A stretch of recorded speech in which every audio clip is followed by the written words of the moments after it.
Дојава за бомба утринава го испразни средното стручно училиште Свети Наум Охридски во Охрид, но откако се потврди дека е лажна, учениците од втора смена се вратија во училишните клупи.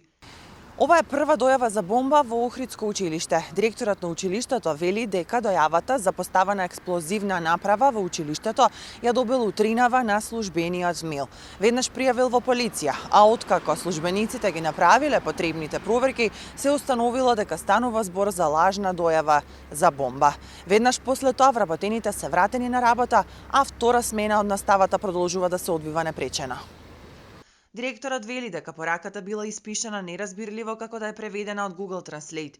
Иако е установено дека станува збор за лажна дојава, сепак има доза на вознемиреност кај учениците и наставниот кадар.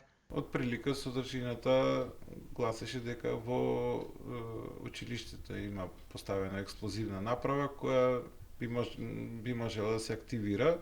Превентивно веднаш се известени органите од Министерството за внатрешни работи, за кратко време пристигнаа тука со напастие да се евакуира училишната зграда. Не е се едно и кај професори, и кај ученици, и кај родители, ево и сите сме родители не би се чувствувале лагодно ако знаете дека детето ви учи во училиште кај што има дојава за бомба.